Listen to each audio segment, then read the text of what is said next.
युद्ध शुरू होने से पहले अर्जुन और उनके मार्गदर्शक और सारथी कृष्ण के बीच जो वार्तालाप हुए थे उसी को चित्र और शब्दों से आप सभी के सामने प्रस्तुत करने की एक कोशिश।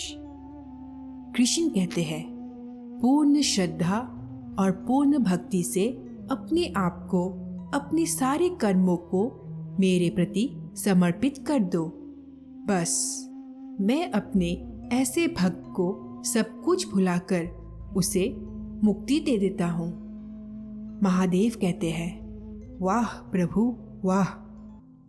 माता पार्वती कहती है, भगवान प्रभु ने आज कितनी भावुकता से अपनी प्रभुता की विशालता और उदारता का रूप अर्जुन के माध्यम से सारे संसार को दिखा दिया है। महादेव कहते हैं, हाँ देवी, प्रभु के ये अमृत वचन सारे मानव जाति के कल्याण के लिए है। भगवान श्री कृष्ण ने मनुष्य के कल्याण और मोक्ष के सारे रास्ते दिखा दिए, जिन्हें अपनाकर ज्ञानी ध्यानी मोक्ष प्राप्त कर सकते हैं और अंत में साधारण से साधारण मनुष्य के आसानी के लिए सबसे सहल और आसान रास्ता भी बता दिया है, भक्ति का रास्ता। कृष्ण कहते हैं, हे अर्जुन, भक्ति की स्थान इतना ऊंचा है कि अपने सच्चे भक्तों की मैं स्वयं भक्ति करता हूँ। अर्जुन कहते हैं, ये क्या कह रहे हो मधुसूदन? भला परमात्मा होकर तुम किसी भक्त की भक्ति कैसे कर सकते हो? यदि परमात्मा भी भक्त हो गए तो फिर दोनों में क्या अंतर रह जाएगा? कृष्ण कहते हैं, यही अंतर तो मिटाना चाहता हूं मैं। भक्ति भक्त और भगवान के बीच कोई सीमा रेखा नहीं खींचती। भक्ति तो भगवान और भक्त के बीच एक पवित्र रिश्ता है। जैसे प्रेम किसी प्रेमिका और उसके प्रेमी को एक बंधन में बांधकर एक कर देता है, उसी प्रकार भक्ति के द्वारा भक्त अपने भगवान में तथा भगवान अपने भक्त में समा जाते हैं। दोनों एक रूप हो जाते हैं। माता पार्वती कहती है, हे भोलेनाथ, इन अमृत वचनों की रिमझिम वर्षा में तो तन मन ऐसे भीज गए हैं कि मैं तो तृप्त हो गई हूँ। महादेव कहते हैं, देवी, आप तो केवल इन अमृत वचनों के वर्षा में भीज गए हो, परंतु उधर अर्जुन को देखो। इस अमृत वर्षा में तो उसका पूरा अस्तित्व, उसकी आत्मा तक ऐसे बदल गए हैं जैसे वर्षा के पश्चात धरती हरा जोड़ा पहनकर दुल्हन बन जाती है। ज्ञान की गंगा में स्नान करके अर्जुन सबसे अधिक निहाल हो गए हैं।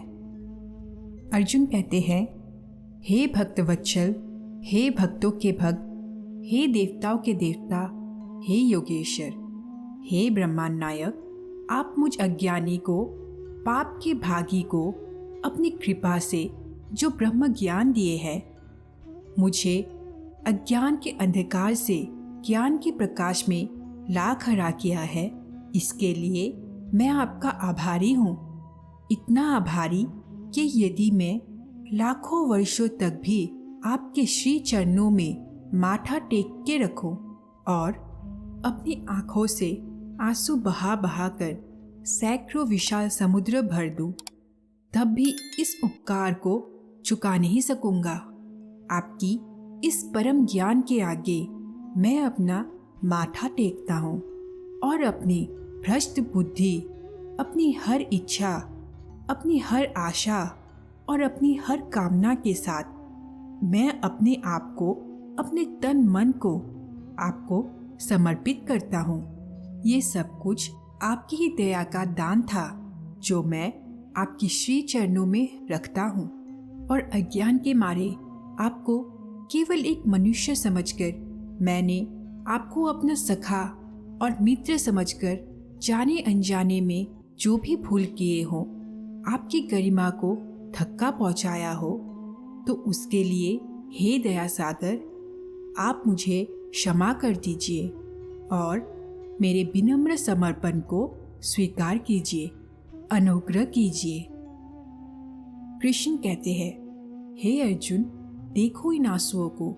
इन आंसुओं के गंगा में तुमने अपनी हर भूल, हर पाप को धो डाला है। अब तुम निष्पाप हो गए हो। तुम्हारे विवेक ने तुम्हारे आत्मा से पापों का बोझ उतार दिया है। अर्जुन कहते हैं, हाँ प्रभु, आपके ज्ञान की दिव्य अग्नि में मेरा मन, मेरी बुद्धि, मेरी अज्ञान तथा मेरा अहंकार सब कुछ जलकर राख हो गया है। मेरी आत्मा से सारा बोझ उतर गया है। मुझे ऐसा लग रहा है जैसे एक चींटी किसी पत्ते पर बैठकर तूफानी नदी को पार कर लेती है।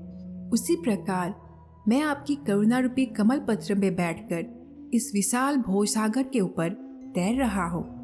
जिस प्रकार अर्धसाम्य एक पृथक शरीर आत्मा से दूर हो जाता है, उसी प्रकार इस समय मेरे सब आसक्तियाँ, सब आशाएं, समस्त कामनाएं मुझसे दूर चली गई है और प्रकाश की एक किरण की भांति हल्का हो गया हूँ।